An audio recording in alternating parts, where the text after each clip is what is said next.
نحمده ونصلي على رسوله الكريم أما بعد أعوذ بالله من الشيطان الرجيم بسم الله الرحمن الرحيم ومن يقنط منكن لله ورسوله وتعمل صالحا نؤتها أجرها مرتين وأعتدنا لها رزقا كريما.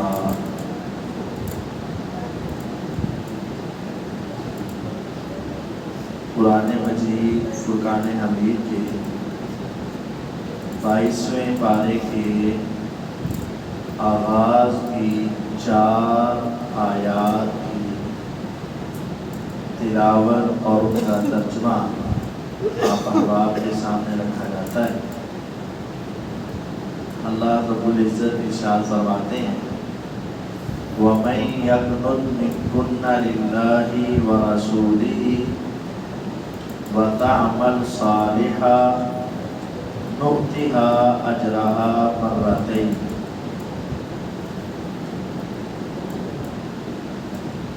اے پیغمبر علیہ السلام کی بیویوں،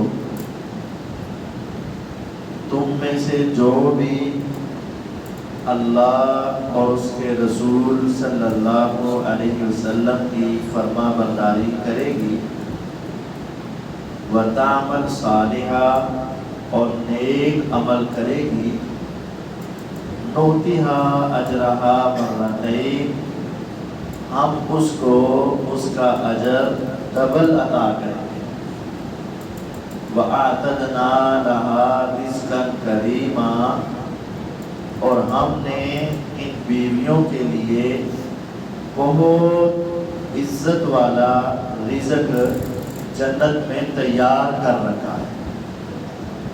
پیغمبر علیہ السلام کی بیویوں کی یہ ایک عظمت ہے کہ عام مرد یا عورت جو بھی عمل کرے گا جتنا ثواب اس کو ملنا ہے وہی عمل اگر نبی پاک صلی اللہ علیہ وسلم کی بیویاں کرتی تھی تو ان کو اس کا ڈبل اجر ملتا ہے.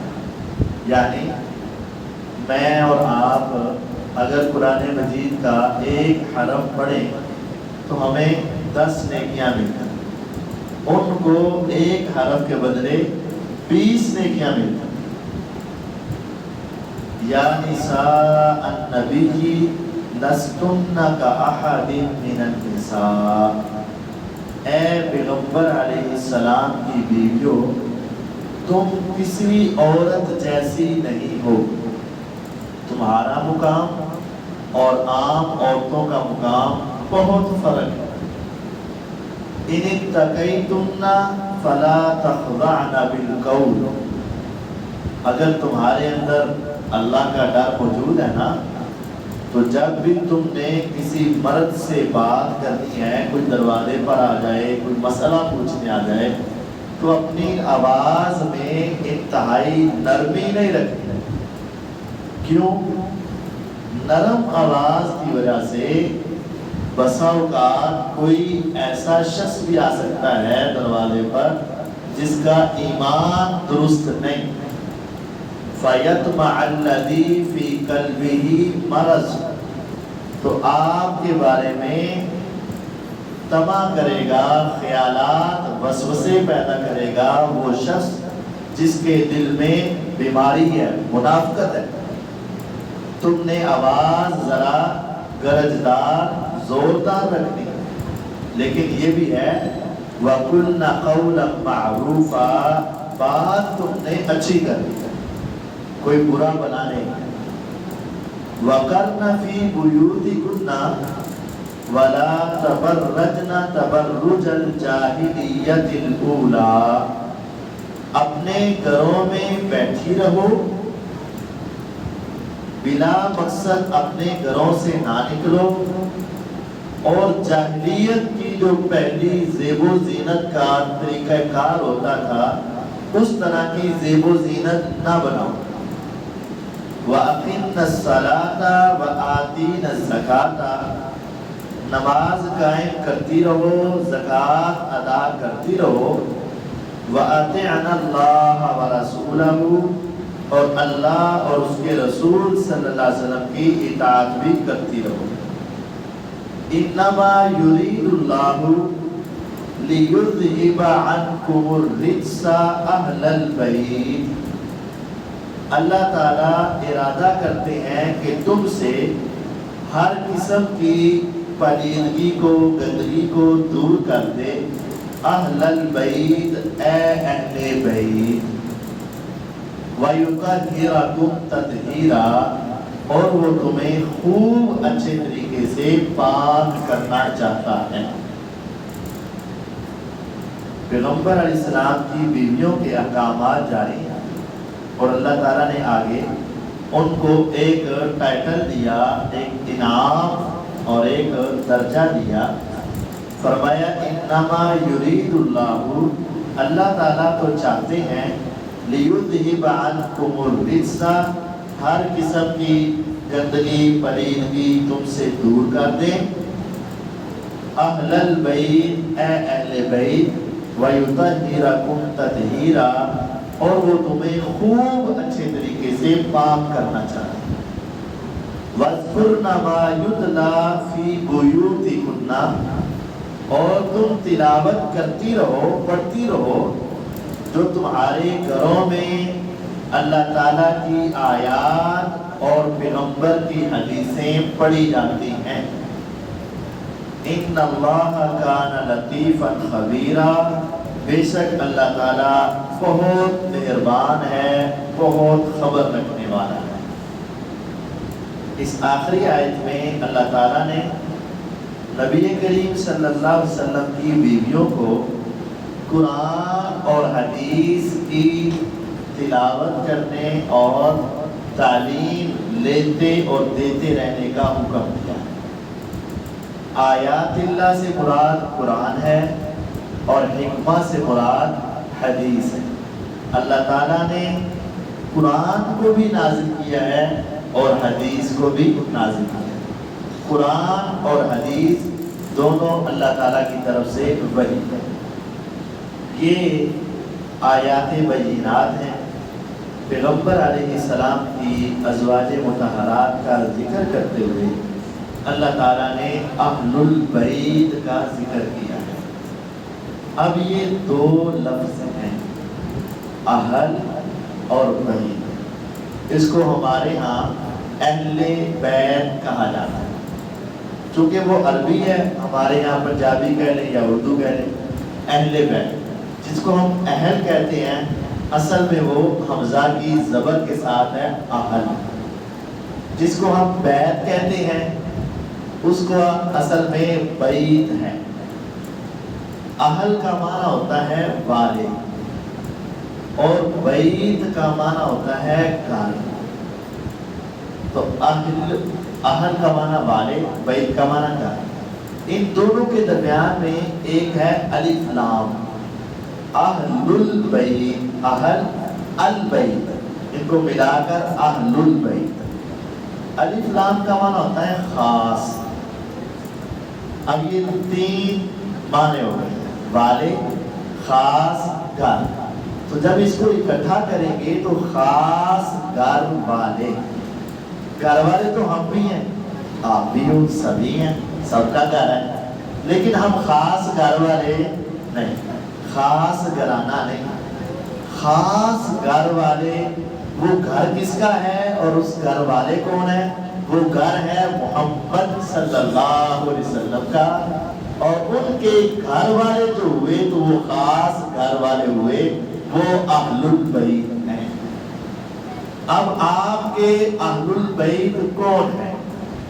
خاص گھر والوں میں سب سے پہلے قرآن مجید میں آپ کی بیویوں کو اہل البیت کہا گیا، اور پورے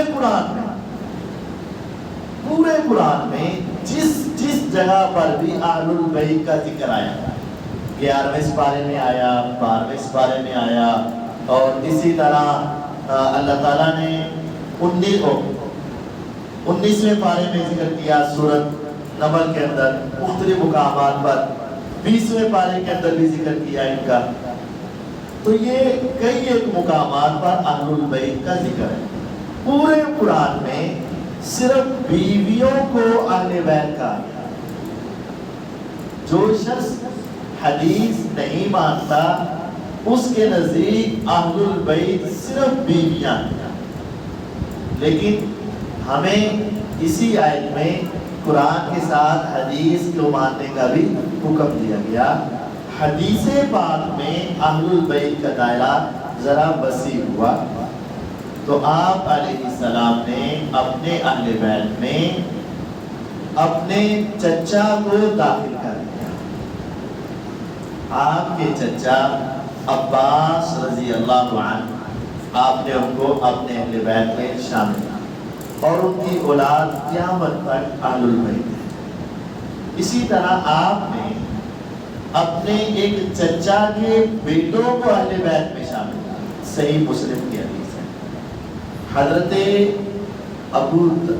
علی رضی اللہ عنہ کے 4 بھائی ہیں. ان کے والد کا نام ابو طالب. یہ 4 بھائی ہیں. سیدنا علی رضی اللہ عنہ، سیدنا جعفر رضی اللہ عنہ، سیدنا عقیل رضی اللہ عنہ اور طالب، جس کی وجہ سے ان کے باپ بن کے ابو طالب. بڑے بیٹے کا نام طالب. اب ہوا یہ کہ طالب تجارت کی غرض سے شام کے علاقے میں گئے اور ادھر ہی فوت ہو گئے، لیکن کلمہ نہیں پڑھ سکے. پیچھے بچ گئے 3. یہ تینوں نے کلمہ پڑھا اور صحابی ہو گئے. تو پیغمبر علیہ السلام نے تینوں کو اپنے اہل بیت میں شامل کیا. اب آپ کی ساری بیویاں قرآن مجید کے اعتبار سے اہل بیت بنی اور حدیث صحیح مسلم کی وجہ سے آپ کے چچا اور چچا کے بیٹے جو مسلمان تھے وہ اہل بیت ہیں. اب ان کی آگے جتنی نسل ہے وہ ساری اہل بیت میں شامل ہے. اہل بیت میں صرف 5 افراد نہیں ہیں. بعض دوستوں کا یہ خیال ہے کہ 5 افراد کا نام اہل بیت ہے. یہ غلط فہمی ہوئی. یہ بھی اہل بیت ہیں لیکن ان کے ساتھ اور بھی. اگر نبی پاک صلی اللہ علیہ وسلم کو مانا جائے تو بالکل ٹھیک ہے. سیدہ فاطمہ الزہرا رضی اللہ عنہا کو اہل بیت مانا جاتا ہے، بالکل ٹھیک ہے. لیکن باقی 3 بیٹیاں بھی اہل بیت ہیں، وہ ساتھ ملا لی جائیں، یہ بات درست ہے. سیدنا علی رضی اللہ عنہ کو اہل بیت مانا جاتا ہے، بالکل درست ہے. لیکن ان کے باقی بھائی بھی اہل بیت ہیں جو مسلمان تھے. اور ان کے جو حضرت عباس رضی اللہ عنہ ہیں وہ بھی چچا ہیں، وہ بھی اہل بیت ہیں. ان کی جو اولاد ہے وہ بھی اہل بیت ہے. اب حضرت علی رضی اللہ کے 2 بیٹے سیدنا حسن رضی اللہ عنہ اور سیدنا حسین رضی اللہ عنہ، ان کو اہل بیت مانا جاتا ہے، بالکل درست ہے. لیکن دوسرے چچاؤں کی اولاد جو ہے وہ بھی اہل بیت ہیں. تو یہ سارے اہل بیت کو ماننا یہ پیغمبر علیہ السلام سے اور اہل بیت سے محبت کی نشانی ہے. بعض کو مان لینا اور بعض کو نہ ماننا یہ درست نہیں ہے.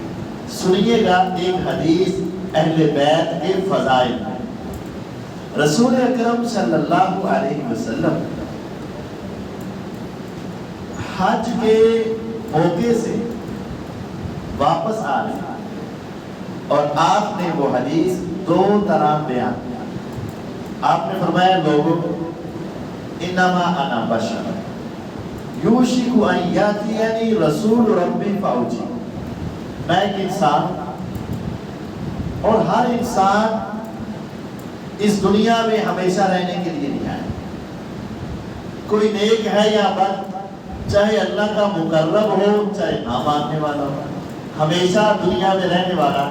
کل من علیہا فان یوشک ان یاتینی رسول ربی فاوجی. قریب ہے کہ میرے رب کا پیغام رساں فرشتہ موت کا پیغام لے کر آنے ہی والا ہے اور میں اس دنیا سے جانے والا ہوں۔ اور آپ نے حج کے موقع پر کہہ دیا تھا ہو سکتا ہے تمہاری اور میری یہ آخری ملاقات، آج کے بعد تمہارا اور میرا ملنا نہ ہونا۔ آپ نے حج کے موقع پر یہ حج سے واپسی پر آپ یہ کہہ رہے ہیں لوگوں میں ایک انسان ہوں، ہو سکتا ہے کہ میرے رب کا پیغام کسی وقت بھی آ جائے اور میں اس کے اوپر لبیک کہہ کے اس دنیا سے چلا جائے، لیکن سنو وَإِنِّي تَارِكٌ فِيكُمُ الثَّقَلَيْنِ، میں تمہارے اندر دو بڑی وزنی چیزیں چھوڑ کر جا رہا ہوں۔ میں تو جا رہا ہوں لیکن تمہارے اندر دو بڑی وزنی چیزیں چھوڑ کر جا رہا ہوں۔ لَن تَزِلُّوا مَا تَمَسَّكْتُم بِهِمَا، جب تک تم ان کو مضبوطی سے پکڑ لو گے کبھی تم گمراہ نہیں ہوگے۔ ایک اللہ کی کتاب ہے، اس میں ہدایت ہے، نور ہے، اس کو پکڑو، اس پر عمل کرو، کبھی تم گمراہ نہیں ہوگے۔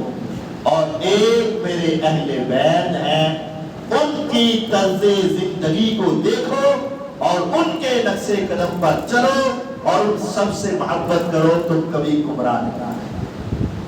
اور دوسری حدیث میں آپ نے اپنی وفات سے چند دن پہلے یہ ارشاد فرمایا تھا لوگوں میں اس دنیا سے جا رہا ہوں، میں تمہارے اندر دو چیزیں چھوڑ کر جا رہا ہوں، اگر تم ان کو مضبوطی سے پکڑ لو تو کبھی تم گمراہ نہیں ہوگے۔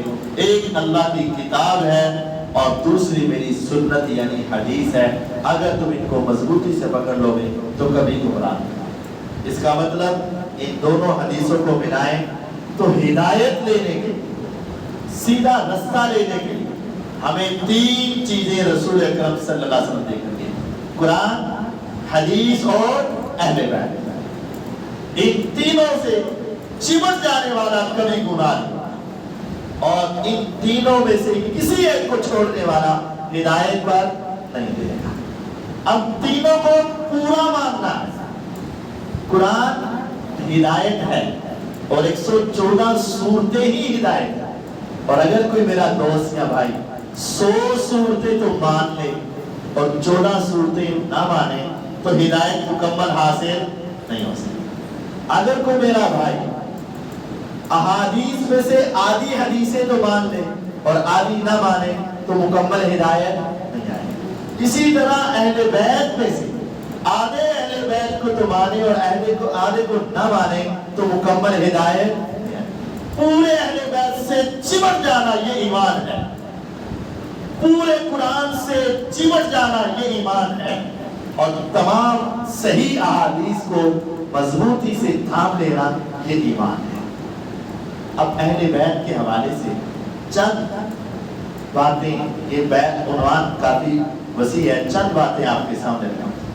اہل بیت میں آپ کی ازواج مطہرات ہیں، ان سب کا ادب، احترام اور ان کے مرتبے کو ماننا ہمارا ایمانی تقاضا ہے۔ ان کے بارے میں غلط رائے رکھنا یہ جائز ہے۔ تمام پیغمبر علیہ السلام کی بیویاں اللہ نے چنی تھی، تو اللہ کا چناؤ کبھی غلط نہیں ہو سکتا۔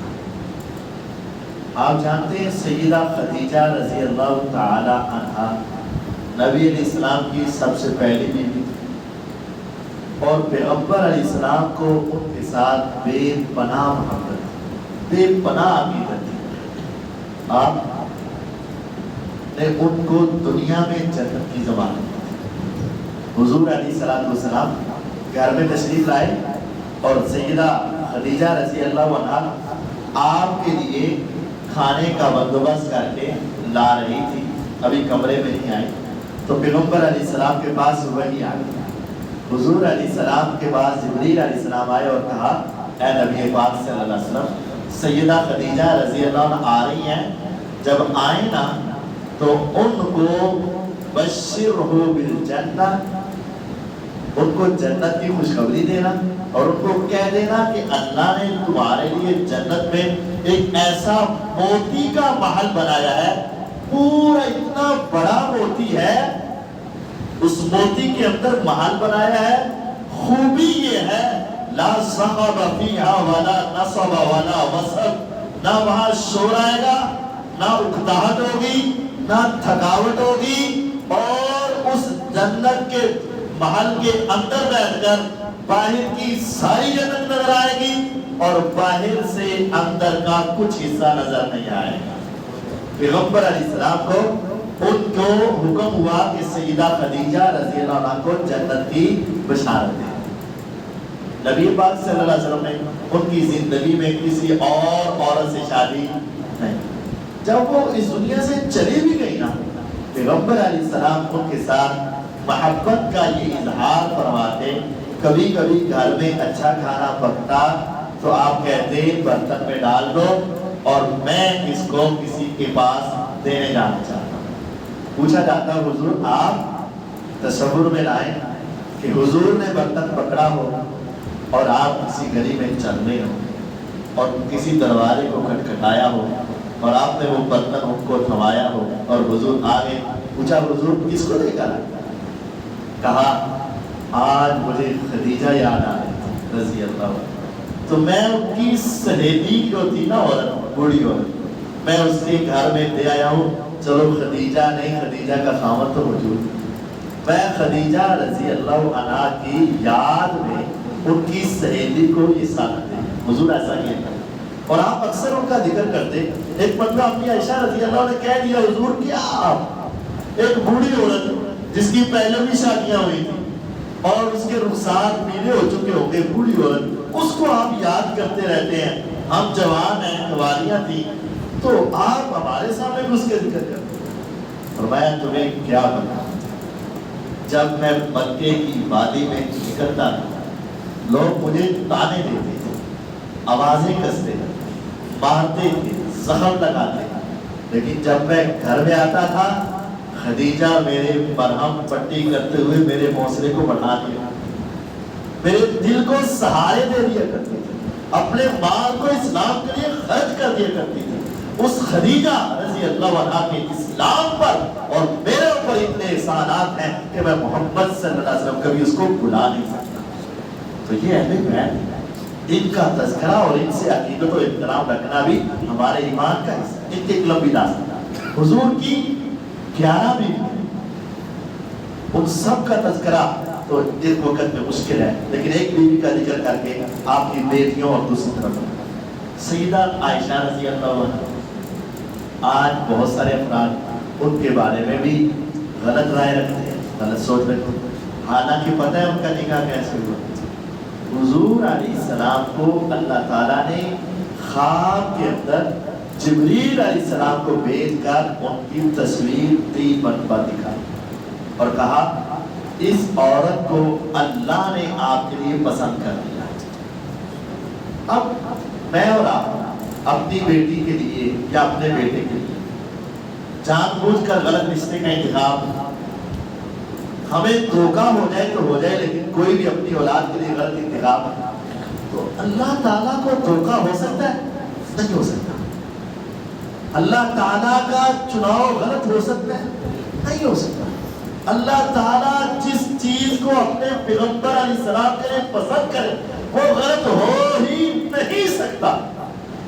پوری دنیا غلط ہو سکتی، پوری دنیا کی قصے، کہانیاں، طریقے، واقعات غلط بتا سکتے ہیں، لیکن اللہ تعالیٰ اپنے پیغمبر محمد صلی اللہ علیہ وسلم کے لیے کسی غلط چیز کا انتخاب نہیں کر سکتا۔ یہی وجہ ہوئی اللہ تعالیٰ نے جب ان کو پسند کیا تو پیغمبر علیہ السلام نے ان کے بارے میں کہا تھا کہ عام کھانوں میں عرب کا ایک سب سے اعلیٰ کھانا، لذیذ کھانا، اس کو سرید بولتے ہیں۔ فرمایا جس طرح عام کھانوں میں سرید سب سے اعلیٰ ہے، میری ساری بیویوں میں اور ساری عورتوں میں سب سے اعلیٰ عائشہ رضی اللہ عنہ۔ عمر بن عاص رضی اللہ عنہ ایک بڑے بہادر تھے، فاتح مصر ہے، مصر کے فاتح، اور اس وقت جب عمر رضی اللہ عنہ مسلمان ہوئے نا، آپ نے 2 باتیں فرمائی۔ ایک بات آپ نے یہ ارشاد فرمائی کہ آج عرب نے اپنا کلیجہ کاٹ کے مسلمانوں کے ہاتھ میں دے دیا، یعنی یہ اتنے بہادر، اتنے بڑے سردار اور اتنے عقل مند اور دانا تھے کہ عرب ان کے اوپر ان کی وجہ سے حکومت یہ بنتی ہے۔ تو یہ مسلمان ہوئے تو آپ نے ان کی بڑی تعریف۔ اور دوسرا آپ نے کہا اسلم الناس و آمن عمر، لوگ پہلے کلمہ پڑھتے ہیں تو مسلمان ہوتے ہیں، پھر آہستہ آہستہ اسلام ان کے رگ و ریشے میں وجود میں آتا ہے تو مومن ہوتے ہیں۔ پہلا سٹیپ ہے اسلام اور آخری سٹیپ ہے ایمان۔ فرمایا سارے لوگ پہلے مسلمان ہوتے ہیں، آہستہ آہستہ مومن بنتے ہیں، لیکن عمر رضی اللہ عنہ جب پہلے دن کلمہ پڑھا تھا تو یہ پہلے دن ہی مومن بن چکے تھے۔ ایسی عظیم عظیم ان کو نا حضور نے جنگوں کے لیے بھیجا، یہ جنگیں کر آئے، فتح یاب ہو کر آئے، تو پہلی صف میں نماز پڑھتے تو حضور علیہ السلام نے اگر صحابہ سے بات کرنی ہوتی تو ان کی طرف زاویہ بنا کر بات کرتے رہتے، باقی سارے صحابہ آپ کی طرف دیکھتے اور حضور عمر کی طرف دیکھتے۔ عمر رضی اللہ عنہ نے حضور کے اس طرز عمل سے سمجھا کہ حضور علیہ السلام کو میرے ساتھ بہت زیادہ کوئی تعلق لگاؤ اور محبت ہے، اسی وجہ سے حضور مجھے ہی دیکھتے رہتے، میری طرف بھی منہ کر کے باتیں کرتے رہتے، سب کی نگاہیں آپ کی طرف اور آپ کی میری طرف۔ یہ خیال دل میں آیا کہ شاید حضور سب سے زیادہ محبت میرے ساتھ کرتے۔ انہوں نے اس خیال کو سوالیہ انداز میں حضور کے سامنے رکھ دیا، اے پیغمبر علیہ السلام کو ایو الرجال احب، کون سا مرد آپ کو سارے صحابہ میں زیادہ محبوب ہے؟ آپ نے فرمایا عائشہ رضی اللہ عنہ۔ عمر رضی اللہ عنہ کے وہم و گمان کے خلاف جواب ملا، تو پھر میں کہا نہیں، آپ تو عورت کی بات بتا رہے ہیں نا، میرا سوال مردوں کے بارے میں۔ آپ نے فرمایا اگر سچ پوچھتے ہو، ابوہا، مردوں میں سب سے زیادہ مجھے محبت عائشہ کے والد ابو بکر صدیق رضی اللہ عنہ، جس سے بخاری کی حدیث۔ یہاں سے پتہ چلا پیغمبر علیہ السلام کو روئے زمین کی تمام مرد اور عورتوں میں، یعنی ساری انسانیت میں سب سے زیادہ حضور کو اپنے صحابہ میں جس کے ساتھ محبت تھی تو وہ کون تھی؟ عائشہ رضی اللہ عنہ۔ اور مردوں میں کس کے ساتھ تھی؟ ابو بکر صدیق رضی اللہ عنہ۔ کہاں آتی ہے؟ صحیح بخاری میں ہے۔ سیدہ فاطمہ الزہرا رضی اللہ عنہ کا الگ مقام ہے، الگ شان، لیکن اس موقع پر حضور علیہ السلام سے جب پوچھا گیا تو آپ نے نام کس کا لیا؟ امی عائشہ رضی اللہ عنہ۔ اور پیغمبر علیہ السلام نے ایک مرتبہ اپنے گھر میں تھے تو آپ نے فرمایا لوگوں نے اصل ہوا یہ پیچھے کہ بعض ازواج مطہرات نے کہا کہ حضور عائشہ سے زیادہ پیار کرتے ہیں اور ہمارے ساتھ کم کرتے ہیں۔ انہوں نے سیدہ فاطمہ الزہرا رضی اللہ عنہ اور ام سلمہ رضی اللہ عنہ کو حضور کے پاس بھیجا کہ آپ عائشہ سے زیادہ محبت کیوں رکھتے ہیں؟ تو آپ نے ان سے فرمایا اے فاطمہ رضی اللہ عنہ، عائشہ کے بارے میں آئندہ تو نے کوئی بات نہیں، لا تؤذینی فی عائشہ، مجھے عائشہ کے بارے میں تکلیف نہیں دی۔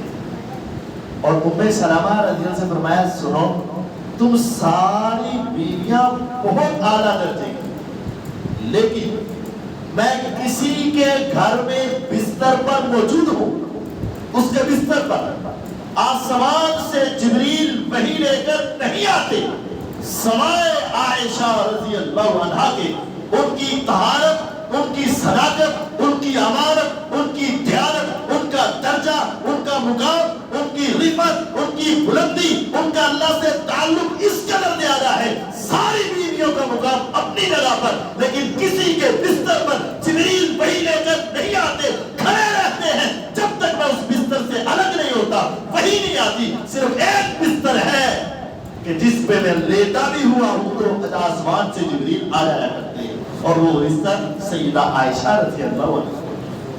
اسی لیے تو آپ نے اپنے آخری ایام میں بیویوں کے درمیان باری تقسیم کی ہوئی تھی نا، تو آپ بار بار پوچھ رہے تھے عائشہ کا دن کب آئے گا، عائشہ کا دن کب آئے گا، عائشہ کا۔ صحابیات سمجھ گئیں ازواج، انہوں نے کہا حضور پتہ نہیں دن آئے گا کب آئے گا، آپ ابھی سیدہ عائشہ رضی اللہ عنہ گھر میں تشریف لے جائیں. غور کیجیے. اور پھر آپ اس گھر میں موجود تھے تو دروازے کے اندر دستک ہوئی. حضور نے دیکھا کہ دستک دے کر کون آیا ہے؟ جبرائیل علیہ السلام. فرشتے بھی اجازت لے کر آتے گھر میں. تو آپ نے فرمایا عائشہ جبریل آئے رضی اللہ عنہ. فرمایا پیغمبر علیہ السلام مرحبا، جبریل میرے رب کا جو حکم لے کر آئے گا. عائشہ پہلے ہی وعدہ کرتی ہے جو حکم آئے گا مانو گی. فرمایا آج کوئی حکم نہیں آیا. جبریل علیہ السلام ایک پیغام لے کر آئے، حکم نہیں. فرمایا میرے رب کا کیا پیغام ہے؟ عائشہ قبول فرماتی ہے. کہا آسمان سے رب تعالیٰ نے جبریل علیہ السلام کو کہا کہ دنیا میں جاؤ اور جا کر پیغمبر علیہ السلام سے کہہ دو عائشہ تیرا رب تجھے سلام. تصور میں جا کر اس سے بڑھ کر بھی کوئی مقام ہوتا، اس سے بڑھ کر بھی کوئی درجہ ہو سکتا. ایک زندہ انسان میرا رب اس پہ اتنا راضی ہو چکا ہو کہ جبریل اور وہ جا کے میرا سلام کیا ہے. اللہ اکبر. جب اللہ کا سلام آ گیا اس کا مطلب ہے کہ دنیا جہان کی کامیابی کی ضمانت آ گئی. ہمیں تو آپ کو میرا ظاہر پتا ہے، باطن نہیں پتا کہ میں رات کو کیا گناہ کرتا ہوں، تنہائی میں میری کیا کیفیت آپ کو نہیں. مجھے آپ کا یاد ہے. ہو سکتا ہے آپ میرے بارے میں دھوکہ کھا جائیں، ہو سکتا ہے میں آپ کے بارے میں دھوکہ کھا، ہو سکتا ہے. لیکن میرا رب سے کوئی چیز پوشیدہ اور اس کو آنے والی آئندہ زندگی کا بھی سارا علم ہے، اس کے باوجود وہ جس کو سلام بھیج دے. کعبے کے رب کی قسم ساری دنیا ایک طرف ہو، میرے رب کا جس کو سلام آ جائے وہ کبھی غلط نہیں ہو سکتا. اللہ کا سلام آ. اللہ تعالیٰ کو نہیں پتا تھا آئندہ حالات کیا بنے، سب پتا تھا. لیکن اس کے باوجود ایک لمبی داستان ہے. حضور علیہ السلام کی بیویاں اہل بیت ہیں اور ساری اعلیٰ سے اعلیٰ، سب کے لیے جنت کی ضمانت ہے. حضور علیہ السلام کی 4 بیٹیاں، سب اہل بیت. حضور علیہ السلام کے 3 بیٹے تھے، سب اہل بیت. بیٹے آپ کے بچپن میں اس دنیا سے چلے گئے، اس وجہ سے ان کے زیادہ واقعات بیان نہیں. بیٹیوں میں سے سب سے پہلے آپ کی بیٹی سیدہ زینب سب سے بڑی رضی اللہ عنہ. میرے نبی علیہ السلام کہا کرتے تھے زینب کو باپ کی وجہ سے بڑی تکلیفیں اٹھانی، یعنی بیٹی کو باپ کی وجہ سے، میں محمد صلی اللہ علیہ وسلم کی وجہ سے بڑی تکلیفیں اٹھانی. آپ نے نا مکے کے اندر اپنی اس بیٹی کا نکاح ابو العاص بنو امیہ میں سے ایک آدمی تھا اس کے ساتھ. حضور علیہ السلام کا پہلا داماد کس خاندان سے تھا؟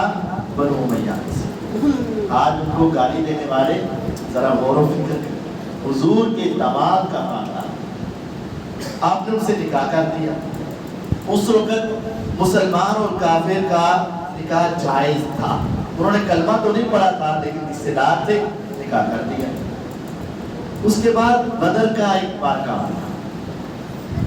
بدر کے مارکے میں 70 قاتل ہو گئے اور 70 شہید ہو گئے، 70 قتل ہو گئے، ان کے جہنم واصل ہوئے اور 70 قیدی کافر. جو 70 قیدی آئے نا ان کے اندر حضور علیہ السلام نے صحابہ سے مشورہ کیا کیا کریں، قتل کریں یا فدیہ لیں. تو طے ہو گیا کہ فدیہ لیں. آپ نے کہا وہ قیدی اپنا فدیہ دیں اور ان کو چھوڑ دیا جائے. قیدیوں نے اپنا اپنا فدیہ بھیجا. جب فدیہ بھیجا تو ایک فدیے میں ایک ہار آیا. فدیے میں آدمی کی چھڑائی میں اس کے بدلے میں ایک ہار آیا. حضور علیہ السلام نے اس ہار کو پکڑا تو آنکھوں سے آنسو جارے. حضور یہ تو فدیے میں ہار آیا، سونا ہے، آپ رو رہے ہو. تو میں تمہیں کیا بتا یہ ہار، اس ہار نے مجھے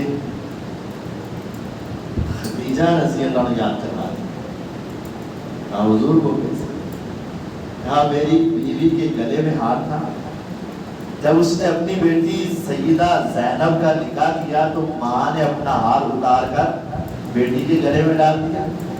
اور آج ابو العاص بعد میں مسلمان ہو گئے تھے رضی اللہ عنہ، انہوں نے جب وہ فدیے کے لیے مانگا تو بیٹی نے اپنا ہار اتار کر اپنے خامن کو چھڑانے کی کوشش کی۔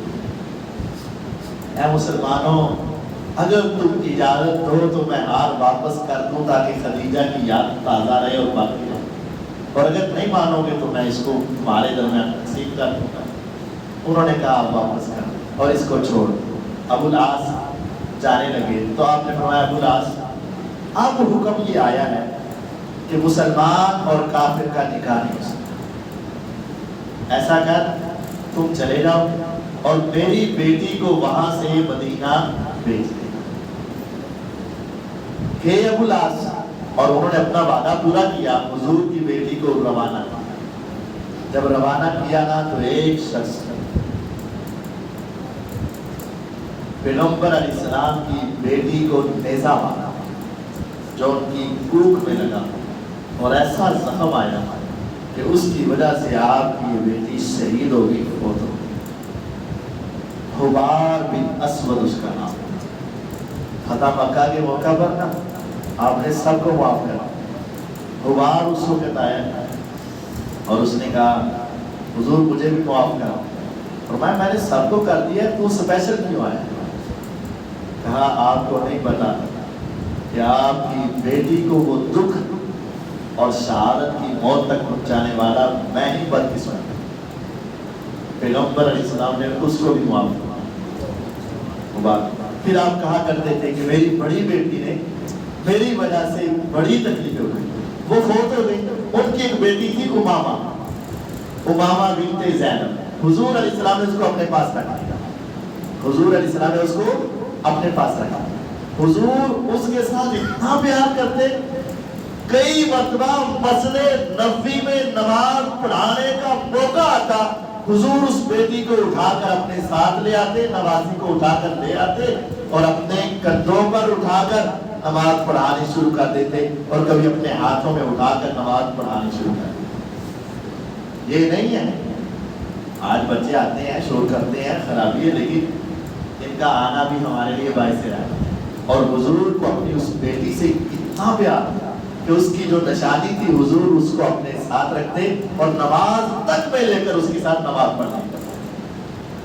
حضور علیہ السلام کی دوسری بیٹی سیدہ رقیہ رضی اللہ، نبی علیہ السلام نے ان کی شادی عثمان رضی اللہ عنہ کے ساتھ کرا۔ یہ بھی کس خاندان سے تھے؟ بنو امیہ سے۔ حضور علیہ السلام کی دوسری دامادی کا رشتہ کس خاندان میں ہوا؟ بنو امیہ۔ آپ نے ان کے ساتھ نکاح کیا۔ بدر کے میدان میں جب وہ جانے لگے تو رقیہ رضی اللہ عنہ بیمار ہو گئی۔ آپ نے فرمایا عثمان تم میری بیٹی کی تیمارداری کرو، اس کا خیال رکھو، اس کی خدمت کرو، تم نہیں بھی جاؤ گے تو اللہ تمہیں گھر بیٹھے ہی مجاہدین کے برابر ثواب عطا کر دے گا۔ جب وہ آپ آئے، بدر کی فتح کی خوشی تھی، لیکن آپ کی بیٹی آپ کے آنے سے پہلے اس دنیا سے جا چکی تھی۔ حضور علیہ السلام کو بڑا غم ہوا۔ حضور علیہ السلام کی تیسری بیٹی کا نام ام کلثوم تھا۔ نبی پاک صلی اللہ علیہ وسلم نے سیدہ رقیہ رضی اللہ عنہا کے بعد سیدہ ام کلثوم کا نکاح کس کے ساتھ کیا؟ عثمان رضی اللہ عنہ۔ کتنا بڑا یہاں واضح مسئلہ اور نقطہ موجود ہے۔ اللہ سب کی بیٹیوں کو سکھ عطا کرے۔ اگر خدا نہ خواستہ کسی کی بیٹی کسی ایسے آدمی کے گھر میں چلی جائے کہ دھوکہ ہو جائے، وہ ظالم ہو، چور ہو، ڈاکو، شرابی یا دنیا کی کوئی بھی خرابیاں ہو، اور وہ بیٹی اس دنیا سے چلی جائے، کیا کوئی عقل مند انسان غریب سے غریب بھی کیوں نہ ہو، فقیر سے فقیر کیوں نہ ہو، کیا وہ اپنی دوسری بیٹی اس ظالم آدمی کے گھر میں بھیجے گا؟ نہیں بھیجے گا۔ کہتا ہے میرے گھر میں بیٹھی رہے، نہیں نکاح ہوتا نہ ہو، لیکن میں اپنی بیٹی کی زندگی اس پرندے کے ہاتھوں خراب، تو بیٹی دوبارہ دیتے ہی اس کو ہے جس پر پہلے ٹھنڈی ہوائیں آئی، جس طرح سے پہلے ٹھنڈی ہوائیں آئی۔ نبی پاک صلی اللہ علیہ وسلم نے اپنی دوسری بیٹی کا نکاح بنو امیہ کے آدمی حضرت عثمان رضی اللہ کے ساتھ کر دیا. آپ کی 3 بیٹیوں کے نکاح کس خاندان میں ہوئے؟ بنو امیہ. اس سے پتہ چلتا ہے کہ حضور علیہ السلام حضرت عثمان رضی اللہ سے بہت راضی تھے، اسی وجہ سے اپنی اگلی بیٹی کا نکاح بھی ان کے ساتھ کر دیا. لیکن اللہ تعالیٰ کی قدرت یا اللہ تعالیٰ کی تقدیر ایسی ہے کہ وہ بھی تھوڑی دیر کے بعد ہی وفات پا گئے. نبی پاک صلی اللہ علیہ وسلم کی چوتھی بیٹی سیدہ فاطمہ الزہرا رضی اللہ عنہا. ابھی عثمان رضی کے نکاح میں آپ کی بیٹی رقیہ ام کلثوم موجود تھی. اب حضرت فاطمہ الزہرا رضی اللہ ان کے ساتھ نکاح نہیں ہو سکتا تھا، تو آپ نے سیدہ فاطمہ رضی اللہ کا نکاح کرنا چاہا، سوچا. ان کی طرف پیغام ابو بکر رضی اللہ نے بھی بھیجا. حضور علیہ السلام کو اللہ تعالیٰ کی طرف سے اشارہ نہیں ہوا، آپ نہیں مانے. عمر رضی اللہ عنہ نے بھی نکاح کا پیغام بھیجا لیکن نہیں مانے، اور ہو بھی نہیں سکتا تھا کیونکہ وہ ان کی بیٹیاں حضور کے گھر میں. بعد میں یہ مسئلہ بھی نازل ہو گیا. اب علی رضی اللہ تعالی عنہ حضور کے گھر میں پرورش پائے تھے. ایک نا لونڈی نے علی رضی اللہ تعالی عنہ کی لونڈی نے کہا، اے علی رضی اللہ عنہ حضور کے گھر میں نکاح کے پیغام بھیجے جا رہے ہیں تو تم بھی بھیج دو. علی رضی اللہ کہتے ہیں کہاں میں اور کہاں حضور کا گھرانہ. بیٹی ٹھیک ہے میں ان کا بھتیجا ہوں لیکن پھر بھی وہ اور میں. کہا نہیں تم بھیجو، مجھے یقین ہے کہ حضور تیرے ساتھ کر دیں. حضرت علی رضی اللہ کہتے ہیں اس عورت نے مجھے اتنا اتنا اتنا حوصلہ دلاسا اور بار بار کہا کہ میں یہ تعلق تو چاہتا تھا حضور سے تعلق بن جائے اور یہ دامادی والا تعلق تو میں پہلے بھی تعلق تھا لیکن یہ مزید گہرا تعلق ہو سکتا تھا. تو خیال تو تھا لیکن حکمت نہیں پڑتی. بالآخر میں حضور علیہ السلام کے پاس چلا ہی گیا اور حضور کا روب دبدبا اتنا تھا کہ میں حضور کے سامنے جا کر بیٹھا تو بس چپ کر کے بیٹھ گیا، گردن نیچے کر دی. فرمایا علی رضی اللہ کدھر آئے ہو؟ میں چپ. پھر پوچھا کدھر آئے ہو؟ میں خاموش. پھر پوچھا تو حضور علیہ السلام نے پھر خود ہی کہہ دیا لگتا ہے کہ تم نکاح کا پیغام لے کر آئے ہو. میں نے کہہ دیا جی ہاں. حضور علیہ السلام نے فرمایا ٹھیک ہے قبول ہے قبول، لیکن حق مہر کیا دو گے؟ حق مہر کیا دو گے؟ کہا حضور کچھ نہیں ہے کچھ. فرمایا وہ ابھی بدر کی لڑائی ہوئی ہے وہاں سے مال غنیمت آیا تھا، میں نے تمہیں ایک زیرہ دی تھی. زیرہ؟ ہاں ہاں وہ زیرہ تو میرے پاس ہے. تو اس کو بیچ کر اتنے پیسے ملے وہ حق مہر دے دیں. اب حضور کی بیٹی ہو، جنت کی شہزادی ہو، بلکہ ساری جنت کی عورتوں کی سردار ہو، نبیوں کی سردار کی بیٹی ہو، تو حق مہر کیا ہے؟ ایک زیرہ. پتہ اس کی قیمت کتنی؟ 3 درہم. اینڈ کہہ لو 3000 روپیہ. 3 درہم.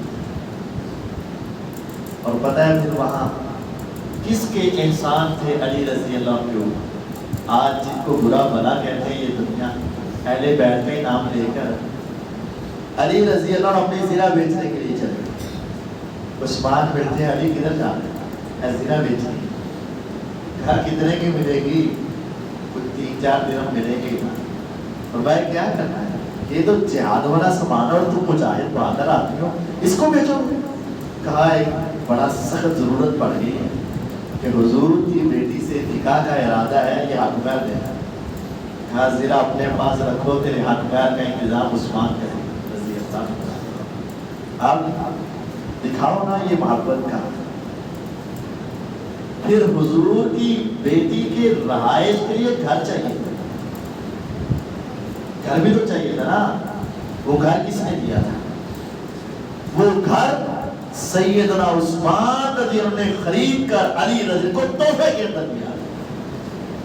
جو آج حضور علیہ السلام کے روزے کے اندر جمع ہے، آپ کی جو قبر مبارک روزہ ہے اس کے اندر وہ گھر موجود ہے، اور اس کا خریدار بھی عثمان رضی اللہ بنو امیہ کے ساتھ۔ تو انہوں نے شادی ہو گئی، اب حضور علیہ السلام کی بیٹی فاطمہ الزہرا رضی اللہ عنہا کا نکاح علی رضی اللہ۔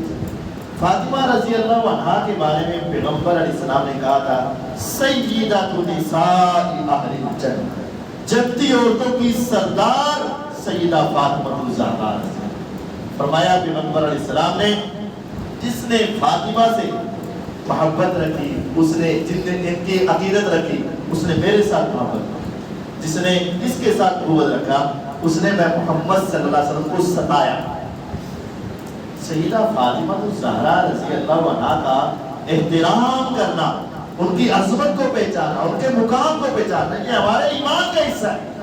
ان کی شان اور ان کی جلالت کو ماننا ہمارے ایمان کا حصہ ہے۔ ایک مرتبہ پیغمبر علیہ السلام گھر میں تشریف لائے اور امی فاطمہ الزہرا رضی اللہ عنہا اور علی رضی اللہ عنہ لیٹے ہوئے تھے۔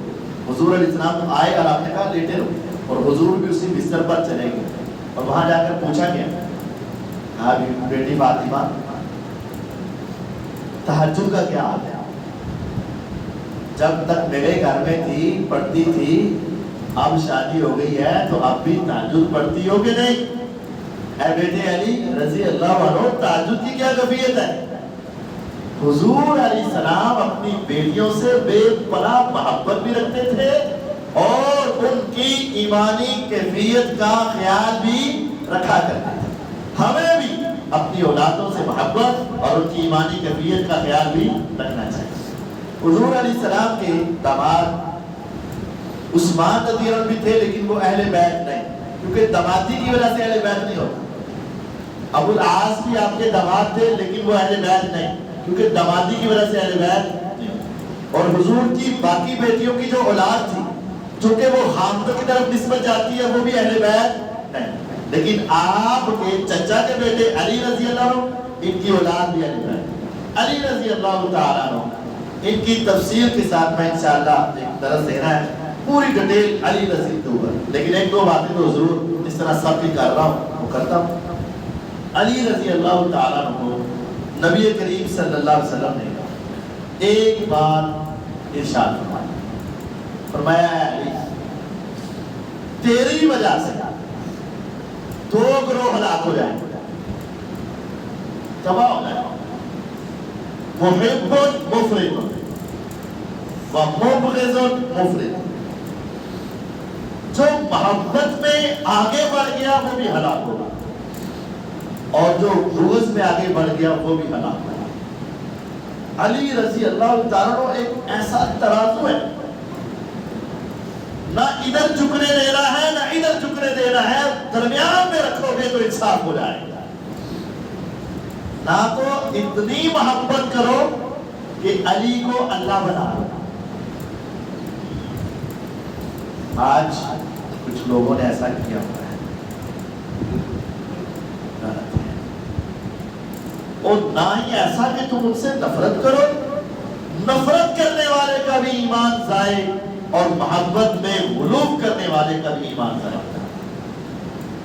ان کے اس مقام کو ماننا جو قرآن و حدیث میں آیا ہے یہ ایمان ہے، اور ان سے کم کرنا یا ان سے بڑھا دینا یہ جائز ہے۔ علی رضی اللہ تعالی عنہ کو نبی کریم صلی اللہ علیہ وسلم نے دنیا میں جنت کی بشارت، اشرا مبشرہ میں شامل، بدری صحابی ہیں، اور جتنے بدری سے فرمایا اے اعمالوا ما شئتم انی قد غفرت لکم، اے بدر میں رہنے والوں آئندہ زندگی میں جو مرضی کر لو، تمہارے رب نے تمہیں معاف کر دیا، وہ جنت تمہارے اوپر واجب ہو چکی۔ خیبر کا موقع تھا، ایک دن حملہ کیا، 2 دن کیا، 3 دن کیا، کئی کڑے تھے، سارے فتح ہو گئے، لیکن مرحب کا کلا فتح نہیں ہو رہا۔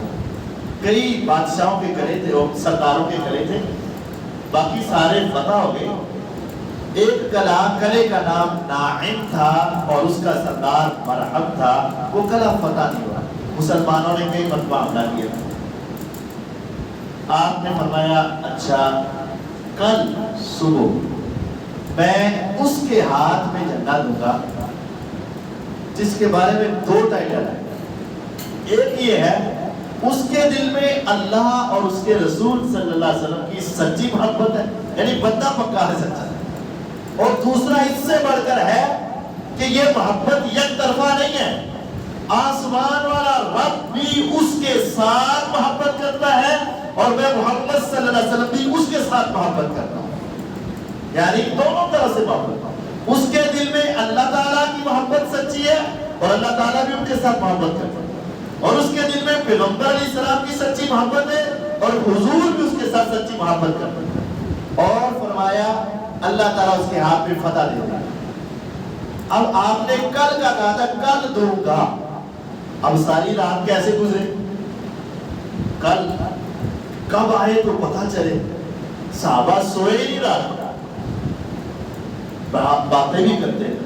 اور سیدنا عمر رضی اللہ عنہ کہتے ہیں میں نے زندگی میں کبھی عہدہ، درجہ، چودراہٹ، سرداری اسلام کے بعد کبھی پسند نہیں کی، پیچھے پیچھے رہتا.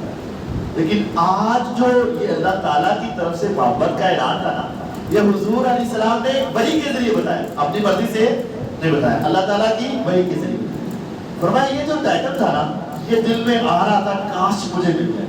جب سارے صحابہ کو جمع کیا گیا تو عمر رضی اللہ کہتے ہیں کہ میں ذرا اپنی ایڑیوں کے بل بیٹھا، ذرا گردن اوپر کر رہا تھا. حضور عمر موجود ہے جو جرأت والا، بہادری والا، مرتبے والا اور دشمن کو للکارنے والا، شیطان جس کو دیکھ کر بھاگ جائے اور سارے مشرکین مکہ کو کعبے کے پاس للکارنے والا عمر موجود ہے.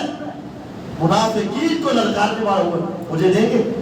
لیکن آج وہی ان کے بارے میں وہی کوئی اور آئی، آپ کی نظر ایسے گھومی دائیں بائیں، سبھی موجود تھے لیکن جس کو دینا تھا وہ موجود نہیں تھا. آپ نے پوچھا این علی بن ابی طالب رضی اللہ عنہ وارضا، علی رضی اللہ عنہ. فرمایا وہ تو بیمار ہے، اس کی آنکھوں میں درد ہے، ان کی آنکھیں خراب ہیں. اب صحابہ میں یہ بات آ سکتی تھی کہ چلو وہ نہیں تو کوئی اور، لیکن نہیں، یہ فیصلہ وحی کے ذریعے ہو چکا ہوا تھا. آپ نے فرمایا تم سب ہی اعلیٰ ہو، لیکن یہ ٹائٹل صرف انہیں کو ملے. کون کو بلایا جائے؟ علی رضی اللہ کو بلایا گیا. وہ آئے، علی رضی اللہ تعالیٰ عنہ آئے تو آپ نے ان کے آنکھوں میں فباسا کا تھوکا، لعاب ڈالا. فباری کانہو لم یکن بہ وجع، ایسے آنکھیں درست ہوئی جیسے زندگی میں کبھی تکلیف تھی نہیں، بالکل ٹھیک. آپ نے فرمایا علی رضی اللہ یہ تلوار لو اور مرحب کے مقابلے کے لیے اتر جاؤ. فرمایا حضور کیسے جاؤ؟ فرمایا جا کر پہلے توحید کی دعوت دینا، میری رسالت کی طرف بلانا. اگر ایک بندہ بھی مان گیا اللہ کی قسم سرخ اونٹوں سے تیرے لیے بہتر ہوگا. عرب کی اس وقت سب سے اعلیٰ سواری سرخ اونٹ ہوا کرتے تھے، بڑی قیمتی سواری، اس سے بھی بہتر ہوگا. لیکن اگر نہ مانے تو پھر اللہ کا نام لے کر جہاد کر، اللہ تیری مدد کرے گا. وہ گئے، دعوت دی، نہ مانا. آگے سے وہ تکبر میں آ گیا. مرحب ذرا سردار تھا، پہلوان تھا، قد آور تھا، طاقتور تھا. علی المرتضیٰ رضی اللہ عنہ کا قد ذرا زیادہ اونچا نہ تھا اور آپ کی جسامت بھی زیادہ طاقتوری نہ تھی. سادہ سے مسلمان تھے، اگرچہ جسمانی طور پر کمزور تھے لیکن ایمانی طور پر بہت مضبوط تھے. اس نے آ کر اپنی بہادری کے شعر پڑھے، ذرا گرمانے کے لیے، ماحول کو ذرا اٹھانے کے لیے. اس نے کہا قد علم الخیبر انی مرحب شاکی سلاحی بدل مجرب. کہتا ہے قد علم الخیبر انی مرحب، پورا خیبر بچہ بچہ میرے نام سے واقف ہے کہ میرا نام مرحب ہے. شاکی سلاحی بدل مجرب، جب اسلحہ پہن لیتا ہوں تجربہ کار بہادر ہوں، میرا مقابلہ کوئی نہیں کر سکتا. علی رضی اللہ عنہ بھی ادب کے، بلاغت کے، فصاحت کے امام تھے. عرب اپنی شاعری کے اندر اپنا مقام آپ رکھتے تھے. علی رضی اللہ نے فوراً اس کے مقابلے میں اشعار بنائے اور پڑھے. کہا انا الذی سمتنی امی حیدرا کلیس غابات کریہ منظرا، ہوگا تو مرحب لیکن میں بھی وہ ہوں جس کی ماں نے اس کا نام حیدر کرار رکھا ہوا ہے، میں بھی وہ ہوں کلیسی غابات کلیہم منظرہ، جس طرح شیر اپنے ٹھکانے کے اوپر گھات لگا کے دشمن پہ چپٹتا ہے تو پھر اس کے شکنجے سے بچ کوئی نہیں پاتا، میں بھی اسی شیر کی طرح ہوں۔ جب اس نے اپنے اشعار پڑھے، انہوں نے اپنے اشعار پڑھے، وہ بھی اپنی بہادری لے کر آگے بڑھا، یہ اپنے ایمانی قوت کو لے کر آگے بڑھے۔ اسے کیا پتا تھا کہ علی خود نہیں آیا، آسمان والے رب نے بھیجا ہے، اسے کیا پتا تھا یہ فیصلے آسمان سے ہو چکے ہیں۔ آپس میں اندر تلواروں کا ٹکراؤ ہوا، لیکن آج تقدیر غالب آ کر رہنی تھی۔ پہلے سینکڑوں مسلمان مقابلہ کرتے تھے، فتح نہ ہوتا تھا، آج اکیلے علی رضی اللہ عنہ آگے بڑھے، فوج پیچھے ہے، آگے بڑھ کے ایسا مقابلہ کیا کہ مرحب کو قتل کیا، جہنم بازر کیا۔ جب مرحب قتل ہوا ان کے حوصلے ٹوٹے، مسلمانوں کے حوصلے بڑھے، فیصلہ آسمان سے تھا، آگے بڑھے، قلعے میں داخل ہوئے اور مسلمانوں نے نعرہ تکبیر بلند کر کے پورے قلعے کے اوپر کنٹرول لیا اور اللہ کی بات سچی ہوئی، پیغمبر کا وعدہ پورا ہوا صلی اللہ علیہ وسلم۔ اب یہ بات تو سچ ہے، یہ سارا حدیث کا واقعہ، لیکن اب ہمارے کچھ دوستوں نے اس سے آگے بڑھا، وہ جی تلوار ایسی چلی کہ مرحب کے 2 ٹکڑے ہوئے اور پھر نیچے زمین پر لگی اور وہ 7 زمینوں کو کاٹنے لگی تھی، پھر علی رضی نے روک دیا ورنہ 7 زمینہ پڑ جانا۔ یہ بات ہے، جتنا ہے اتنا، نہ تو محبت میں آگے اور نہ پیچھے، اتنا ہی۔ پھر وہ دروازہ تھا، کوئی 70 کہتا ہے، کوئی 700 کہتا ہے، جیسی جیسی ورائٹی ہے، وہ کہتے 70 آدمی اس کو مل کر کھولتے تھے، بند کرتے تھے، علی رضی نے اپنا ایسے کندھا لگایا، دروازہ سارا ہی توڑ دیا۔ تو یہ ایسی کہانیاں نہیں ہیں، یہ بات درست ہے، علی رضی حیدر کرار تھے، بہادر تھے، جنگجو تھے، اللہ تعالیٰ ان سے سچی محبت کرتے تھے، یہ اللہ تعالیٰ سے سچی محبت کرتے تھے، ان کے دل میں پیغمبر علیہ السلام کی سچی محبت تھی، اللہ تعالیٰ کے رسول ان کے ساتھ سچی محبت کرتے تھے اور ان کے ہاتھ میں اللہ تعالیٰ نے فتح دی تھی، بہادر تھے۔ لیکن اگلی کہانیاں نہیں۔ علی رضی اللہ عنہ کے حوالے سے ایک حدیث، اور پھر وقت تو نہیں ہوگا، تھوڑے رہ گئے، ابھی تو شہزادوں کے تذکرے ہیں، لیکن یہ ایک لمبی داستان ہے۔ ایک حدیث کا مفہوم سمجھا دوں، پھر ایسا کریں گے کہ اگلے درس میں ہم سیدین کریمین کا تفصیلی ذکر کریں گے، کیونکہ وہ سیدنا حسن، سیدنا حسین رضی کا تفصیلی ذکر میں ان کی علی رضی کی 1-2 باتیں سمجھا کر اپنی بات ختم کرتا ہوں۔ سیدنا علی رضی کے حوالے سے آپ نے ایک حدیث ارشاد، آپ نے فرمایا انستا ولیو کل مومن بعد، اے علی تو میرے بعد ہر مومن کا ولی ہے، دوست ہے، لا یحبک الا مومن ولا یبغضک الا منافق، محبت کرنے والا تیرے ساتھ مومن ہوگا اور تیرے ساتھ بغض رکھنے والا منافق ہوگا۔ علی رضی اللہ سے محبت رکھنے والا بندہ مومن اور بغض رکھنے والا کیا ہے؟ محبت کتنی رکھنی ہے؟ جتنی قرآن و حدیث میں ان کے درجات آئے، اس سے آگے نہیں آتا۔ بغض بالکل بھی نہیں رکھنا، یہ حدیث درست ہے، علی رضی سے محبت رکھنے والا مومن ہے اور بغض رکھنے والا منافق ہے۔ اب یہ حدیث درست ہے، لیکن اس کے معنی مفہوم کو سمجھنا از حد ضروری ہے۔ بغض کیا ہوتا ہے؟ ایک ہوتا ہے اختلاف اور ایک ہوتا ہے بغض۔ بغض ہوتا ہے دلی نفرت، اختلاف کسی موقع پر بھی ہو سکتا ہے، آپ کا میرے ساتھ کسی رائے پہ اختلاف ہو سکتا ہے، لیکن آپ یہ تو نہیں کہ میرے ساتھ بغض رکھنا شروع کر دیں۔ نبی پاک صلی اللہ علیہ وسلم نے علی رضی اللہ عنہ کی ایک کنیت رکھی ہے ابو تراب۔ علی رضی اللہ عنہ کی ایک کنیت تھی ابو الحسن، دوسری ابو الحسین، تیسری ابو الحسنین، دونوں حسینوں کو ملا، اور چوتھی کنیت تھی ابو تراب۔ اور کہتے ہیں اللہ کی قسم، ایک نام میرا والدہ نے رکھا حیدر، والد نے رکھا علی، ابو الحسن، ابو الحسین، ابو الحسنین، یہ میری کنیتیں، یہ ساری چیزیں اپنی جگہ پر، لیکن مجھے ابو تراب سب سے پیارا لگتا ہے، کیونکہ یہ نام میرا کس نے رکھا ہے؟ محمد رسول اللہ صلی اللہ علیہ وسلم رکھا ہے۔ یہ کیوں رکھا، کب رکھا، کیسے رکھا؟ ابو کا ایک معنی ہوتا ہے باپ اور ایک معنی ہوتا ہے والا۔ تو یہاں ابو کا معنی باپ نہیں، ابو تراب مٹی کا باپ نہیں، ابو تراب کا معنی کیا ہے؟ مٹی والا، مٹی والا۔ یہ آپ نے کیوں نام رکھا؟ صحیح بخاری مسلم کی حدیث ہے، نبی پاک صلی اللہ علیہ وسلم اپنی بیٹی کے گھر میں تشریف لائے، سیدہ فاطمہ الزہرا رضی اللہ عنہا کے گھر میں آئے، تو آپ نے پوچھا اینا ابن عمک، اے فاطمہ تیرے چچا کا بیٹا کدھر گیا، یعنی علی رضی اللہ کدھر ہے؟ اب یہاں جو میں آپ کو بات سمجھانا چاہتا ہوں، انہوں نے کہا میرے اور ان کے درمیان تھوڑا سا اختلاف ہوا۔ کیا ہوا؟ اختلاف، بغض نہیں، کیا ہوا؟ اختلاف۔ تو وہ مجھ سے ناراض ہو کر گھر سے چلے گئے۔ اختلاف ہوا، ناراض ہوئے، گھر سے چلے گئے۔ اب پتہ نہیں کدھر اختلاف ہوا ہے، بغض۔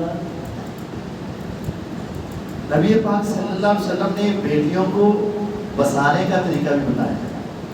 آپ نے نہیں کیا تیرے ساتھ ناراض ہوئے، چل تو میرے نال گھر چلیے، اب بھی آ جائے گا، نہیں، بیٹی کو ایسا پیار بہت ہے لیکن ایسا نہیں۔ آپ نے وہ تلاش کرنا چاہا، علی رضی اللہ کے بعد تلاش کرنا چاہا۔ ایک صحابی نے آ کر بتایا کہ وہ مسجد میں سو رہے ہیں۔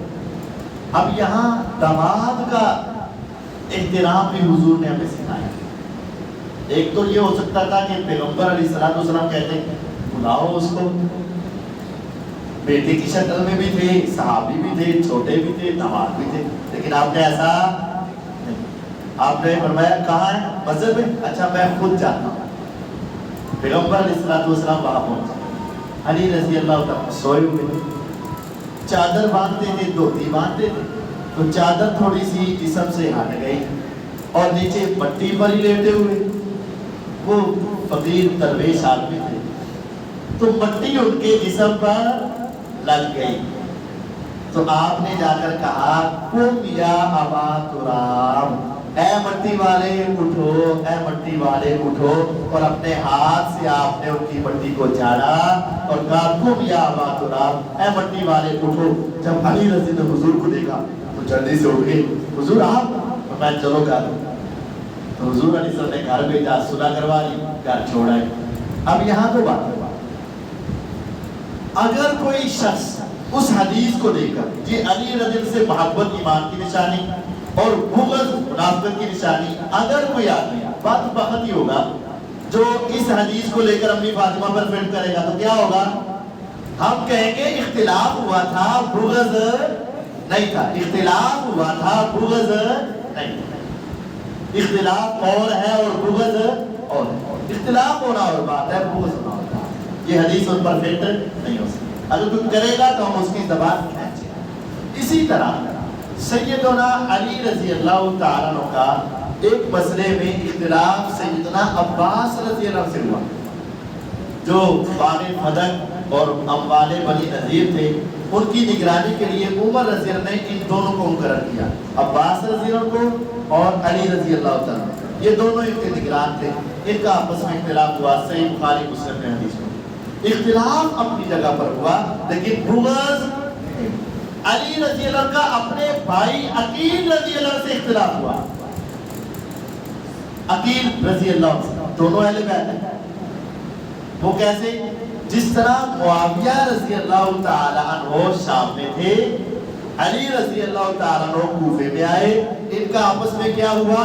اختلاف۔ اس اختلاف کے موقع پر عقیل رضی اللہ عنہ جو حضرت علی رضی کے بڑے بھائی تھے، وہ حضرت معاویہ رضی کے ساتھ کھڑے تھے۔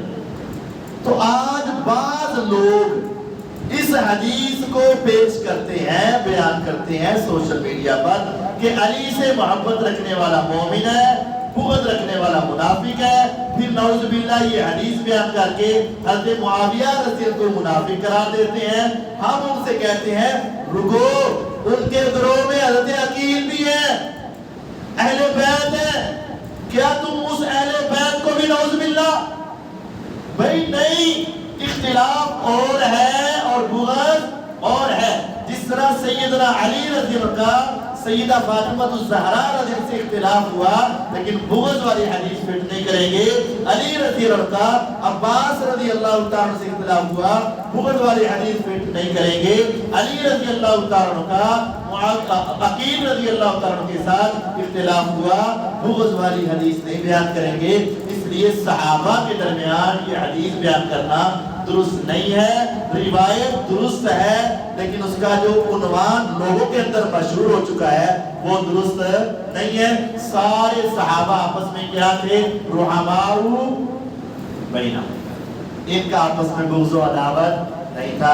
علی رضی اللہ تعالیٰ کی شان میں اور بھی کئی احادیث موجود ہیں، لیکن وقت کے پیش نظر آگے ہم انشاءاللہ اگلے درس میں میں یہ چاہتا ہوں سیدنا حسن سیدنا حسین رضی اللہ تعالیٰ عنہما، ان دونوں کی سیرت، ان کا نماز پڑھنا، ان کا عقیدہ، ان کی توحید، ان کے حوالے سے اور ان کی شہادت کے حوالے سے انشاءاللہ پھر بیان کیا جائے گا۔ اہل بیت سارے ہی اللہ تعالیٰ کے مقرب ہیں، ان سب سے محبت رکھنا ایمان کی نشانی ہے، اور تمام اہل بیت سے عقیدت رکھنا انسان گمراہی سے بچے گا، لیکن شرط یہ ہے کہ سب کے ساتھ ہو، آدھے کے ساتھ نہیں۔ اللہ تعالیٰ مجھے اور آپ کو سمجھنے اور اپنی اصلاح کرنے کی توفیق عطا فرمائے۔ وآخر دعوانا الحمدللہ رب العالمین۔